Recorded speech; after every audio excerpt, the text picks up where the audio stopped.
कभी कभी तुम्हें ख्याल भी नहीं होता तुम जरूरी काम से जा रहे थे, मां बीमार पड़ी थी और तुम उसके लिए दवा लेने जा रहे थे, और किसी आदमी ने रास्ते में गाली दे दी। भूल गए मां, भूल गए दवा, भूल गए इलाज चिकित्सा, उससे झगड़ने खड़े हो गए। पहले इससे निपटारा कर लेना, चाहे इसमें मां मर जाए, लौट के घर आओ और पाओ कि मां जा चुकी, फिर चाहे पछताओ। लेकिन क्षुद्र भी, अति क्षुद्र भी, अति व्यर्थ भी जब आता है तुम्हारी आंखों में तो तुम्हें परिपूर्ण घेर लेता है। इसी तरह तो मंजिल खोती चली गई है।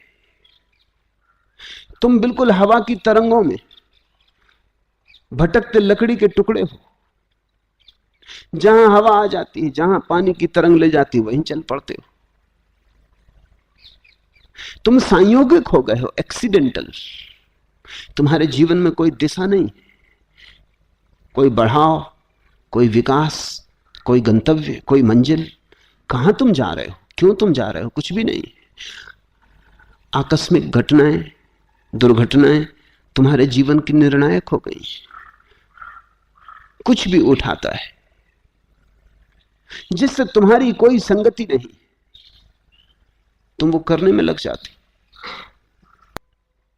क्योंकि जरा जरा सी बात, एक भिखमंगा एक घर में भीख मांगने गया, सुंदर है, स्वस्थ है, जवान है। महिला बाहर निकली और उसने कहा कि जवान हो, स्वस्थ, सुंदर हो, कोई काम क्यों नहीं करते, जिंदगी में सफल हो सकते हो, भीख मांगने की जरूरत क्या है। उस आदमी ने कहा, अब तुमसे क्या कहें, दुनिया में बहुत स्त्रियां देखी, तुम जैसी सुंदर स्त्री नहीं देखी। फिल्म अभिनेत्रियां हैं, लेकिन तुम्हारे मुकाबले कुछ भी नहीं। तुम इस घर में क्या कर रही हो, तुम तो फिल्म अभिनेत्री हो सकती थी। उस स्त्री ने कहा, रुक रुक, मैं अभी तेरे लिए भोजन लाती हूं।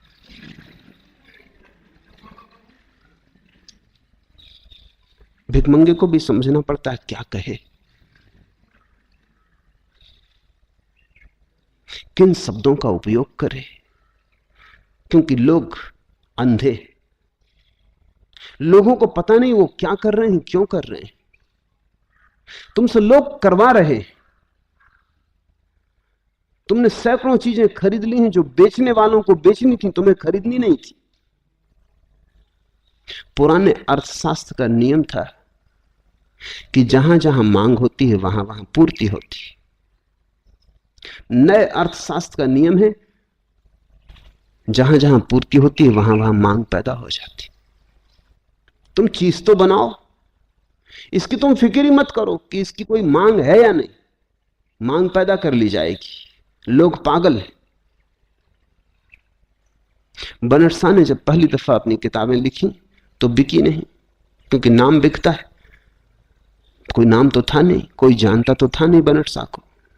तो क्या किया उसने, वो खुद ही चक्कर लगा के किताबों की दुकानों पर जाता था पूछने, जहाज बनट शाह की किताब है।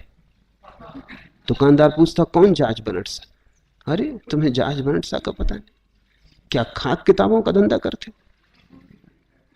इस नाम की किताब छपी। ऐसा वो खुद ही दुकानों पे चक्कर लगाता, पता बता आता उनको, तरकीब से समझा आता। और जब उसने अपने मित्रों को भी कह दिया कि तुम जब निकलो कहीं से, कोई विशेष रूप से जाने की जरूरत नहीं, लेकिन रास्ते में अगर किताब की दुकान पड़ जाए, इतनी कृपा मुझ पर करना, पूछ लेना जहाज बनट शाह की फला फला किताब है। जब दुकानदार, कई ग्राहक आने लगे, रोज आने लगे, है कौन जहाज बनट शाह? दुकानदारों ने पता लगाया, किताबें खरीद के लाए। जहाज बनट शाह ने कहा, ऐसे मेरी किताबों का बिकना शुरू हुआ। चीज होनी चाहिए, फिर चीज के आसपास कांटा, कांटे के आसपास आटा होना चाहिए, फिर कोई ना कोई फंस जाएगा। संसार बड़ा मूढ़ है, तुम जरा जागो।